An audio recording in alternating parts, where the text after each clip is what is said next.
we got a lot of work done today. We got 2-minute, half line, situational, short yardage coming out, going in, and then we wanted to get 16 plays with our first group today, so we hit that mark. So a lot of the things that we were looking for, we were able to achieve today. Going into next week, obviously, is a lighter week. We'll have one real, true, full practice before we have our really game day walkthrough on Friday, and then spring game on Saturday. So today was an important day for us. We would have loved to have gotten outside, but it is what it is. We got a lot of good work done inside. We got some really good special teams work done this spring. Very competitive. We were able to really grade out our players individually moving forward, so we know what our units are going to look like. Other than maybe the guys that are going to be catching the football, we'll hone in on that a little bit more later. But some really good things happened in terms of special teams and the drill work. And today we got some more good work on kickoff return and our front line guys. So good work. So with that, we'll open up the questions. Brian, what did you maybe have you learned through 12 practices about your team that maybe you weren't sure about going into spring? I think more than anything else, we still haven't, it's too early to really know an identity per se. I think what's happening is guys are starting to emerge in some particular positions and some roles. I think that's more than anything else, that's starting to occur. Some guys that didn't have major roles last year now are starting to become more comfortable with new positions and new roles. I think that's probably the story of the spring, more so than an identity of the football team. They work hard. There's a culture that's in the program that exists that they all understand, so that's already here. I think it's really more about the individuals accepting roles and stepping up to those new roles more than anything else. Coach, when you talk about new roles with Alex Bars especially, he talked yesterday about the game looking different from tackle than from guard. How has he adjusted to that, and how is that look? Well, it's significant, especially, he's going against, Isaac Rochelle. He's going against some guys that, are big and physical and fast, and, he's one-on-one a lot more. So inside, you're in so many more combination scenarios where you have some help. You're on an island a lot more out there. So the perspective that he has, and he's probably articulating to you, is that he doesn't get as much help being inside. And I think he's starting to sense and feel how much of that falls on his shoulders, and getting adjusted to that and being technically sound and everything that he has to do on a play-to-play basis is a lot for a young player. And I think, he's got the physical ability to do it. Now it's just technique and assignments and being consistent on a play-to-play basis. How did 2 starts last year help him this year? Well, it helped him confidence-wise. He's got confidence in his ability to go out there and compete against, anybody. Now it's, all right, handling that position, which is a different look for him, as he's already talked about. And I think that's probably the biggest learning curve for him. Line as a whole, obviously, you lose Nick and Ronnie. How do you think that group as a whole is coming together? Well, I think they're doing well. The left side, obviously, is the strength of it, with obviously McGlinchey and Nelson. They work very well together. They're top line offensive linemen in the country, as good as there are, and so that's the strength of the unit. Sam continues to obviously do very good things for us in terms of his consistency. And then, we're in a rotation and development on the right side with 2 very good young players. So I think it has the makings of being a very, very good offensive line. They do some really good things as a unit in terms of pass protection.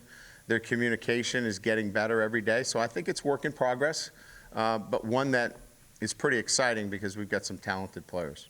You looking forward to the weather perhaps cooperating for a week from now for the actual Blue Gold? It couldn't get any worse. So I think we're pretty excited that the outlook looks to be favorable, and it'll be nice to get outside. Ultimately, what do you want to do with Alizé? Are you working him at receiver to make him a better tight end, or do you want him to be a hybrid player? It's a good question.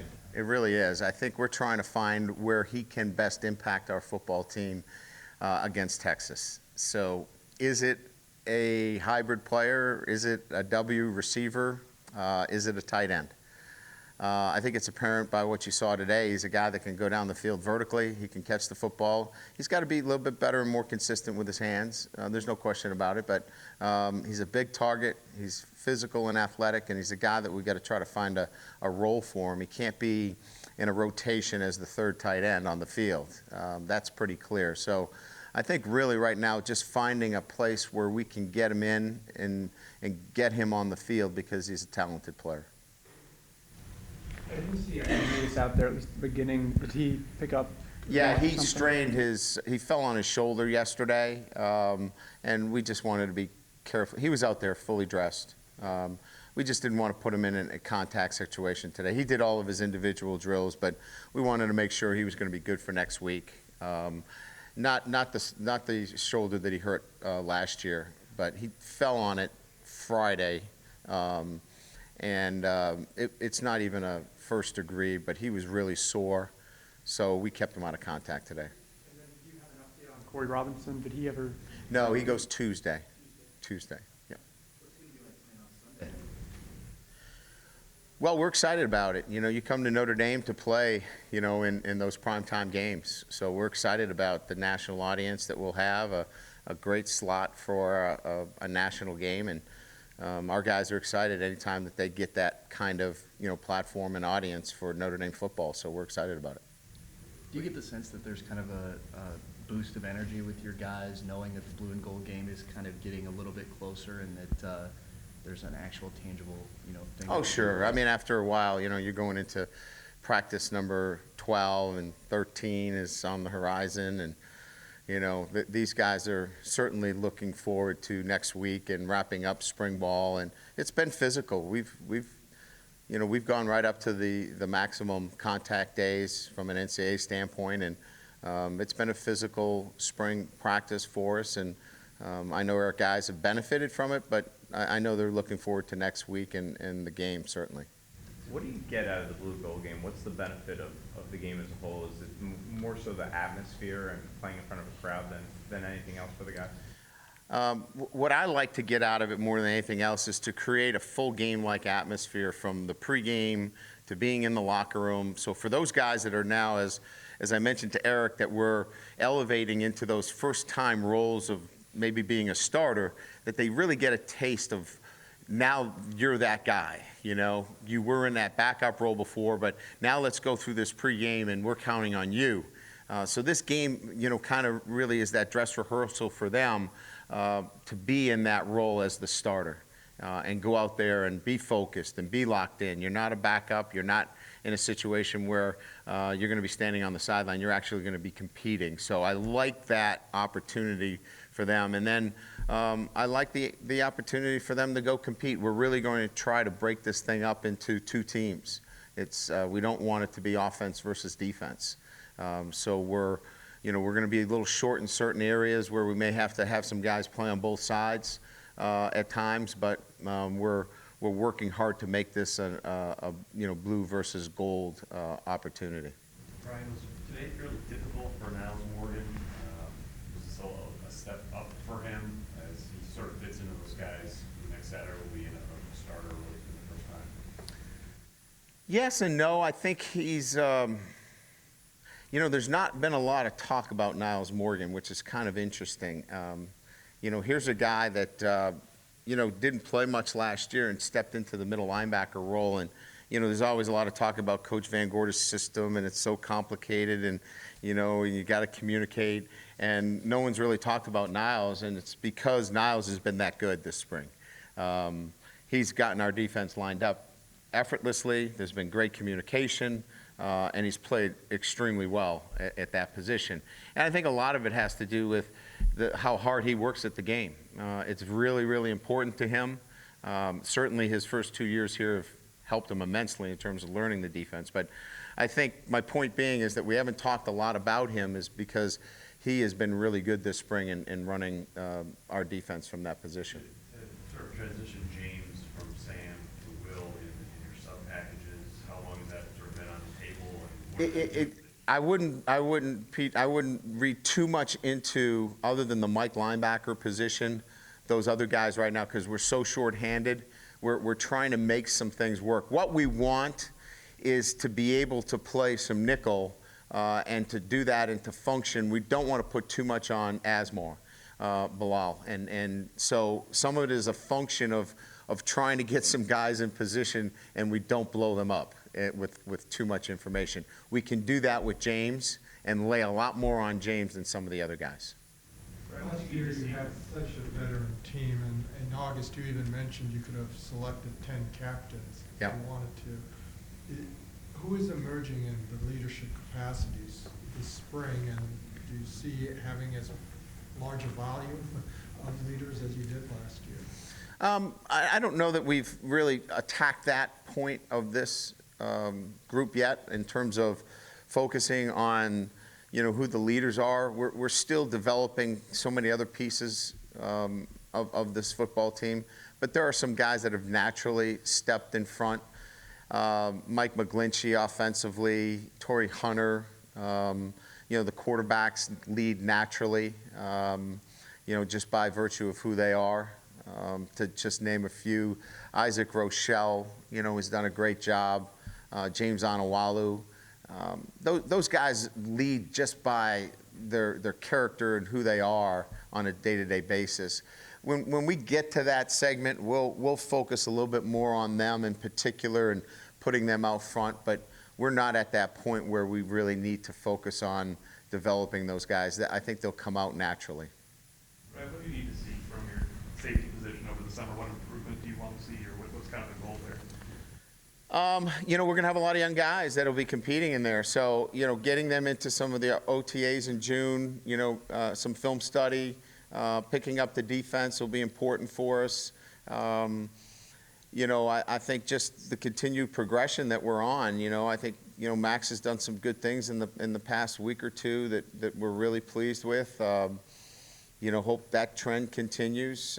We all know what Studstill has done. Sebastian's done some really good things for us the past couple of weeks, and Tranquil has been really, really good. So, we've had some good things happen there, and we'll just continue, hopefully, to grow in that position. And it's a huge position for us, as you know. The safety position at every, BCS football team is crucial in terms of what's going on offensively. So we'll have some young guys back there that we'll get in here in June that, we'll spend some time with and look to develop them to get them ready for August as well. Brian, would the plan be to have Malik and Deshaun go on separate teams? Oh, absolutely, yeah, and we'll move Brandon and the other quarterbacks, back and forth. But it'll be those two working against each other. How much will that help in terms of just seeing those guys kind of leading their own respective team? I think it'll help immensely, absolutely. And we'll make them live for a little bit. I don't think it'll be the whole game, but, they'll have blue jerseys. They've got to be able to run a little bit. So we'll let them compete a little bit, probably maybe just the first half. I haven't made a definitive decision on that yet, but they clearly need to be involved in the game. They run, that's what they do. That's the identity of our offense, is the quarterback's going to be a running threat as well. So got to let them run a little bit too. Following up on Tim O'Malley's question, Tranquil, in one sequence, I think he popped Smythe, he covered Corey Holmes, and he rushed the passer on the next play. Can you just talk about his skill set and what kind of player you think he can be? I think the area of development is playing off the hash. He's a great box safety. He's great close to the line of scrimmage. He's a very good tackler. I think the areas of development is in our speed package, where working line games, working obviously his pass rush technique, and he's really obviously he's a very focused and studious kid. He wants to be as good as he can be. So he spent extra time on that in the last week to get better at the speed package, and I already saw a difference from last week to this week in just his pass rush. So how good he can be, we're putting him in a role that allows him to do a lot of things for us. And so he could impact the game because we're going to feature him in a lot of different roles. And today, you're right on. I mean, he played off the hash on a vertical release by the tight end. He came down as a spin safety on a bubble throw, and then he was in our speed package as a rusher. So that's the way he can impact us. Brian, following up on Fred Robinson, sorry. Has he indicated to you or anybody that pending the result of his evaluation that he would consider not coming back to the football team? I think you have these evaluations, and I think his family will be involved in it, so you can make a great decision on where you want to go. But he hasn't alluded to, one way or the other. I think he's doing this because he certainly cares about playing football. If he didn't, he probably wouldn't go through this evaluation. He would just say, I'm done. So clearly he feels as though football is important, and he wants to, get, obviously the kind of medical expertise necessary to make an informed decision. So, we're supportive, and, I think Corey's a very thoughtful kid. His dad's going to be part of the process, then his family's going to be there with him too, and I think that's great for him. Coach, what's your take on the new recruiting rules that came out yesterday, particularly smaller schools not being able to work your camps now, and then the new texting rules and things like that? Well, are you referring to the satellite camps? No, like Miami, Ohio, not being able to maybe work your camp now. Yeah. Well, the rules that I'm clear on are the satellite camps in terms of, now all of this obviously has got to go to the executive committee for final resolution, right? But in terms of camps themselves, high school coaches can still work your camps. I'm under the belief that can happen. You could still have your staff on your campus working, which we've always had our staff be the prime movers in our camps. So from my perspective, we've had kids from all over the country come to Notre Dame and have given them great opportunities to be here, from Hawaii to Alaska. And we'll continue to do that. We think it's part of our service here at Notre Dame to offer those camps. And we have outstanding high school coaches that work here, and my staff. And we'll continue to provide that to the young student athletes that want to be involved in football. So I don't see it impacting what we've done and how our business, it would not change our business plan and how we operate on a day-to-day basis. And then the communication your coaches are now going to be able to have with prospects. What's your take on that? Do you think it's good for recruiting? Yeah, I mean, I think the only concern, and again, I haven't gone through it item by item. We're going to have a meeting on Monday with our compliance people.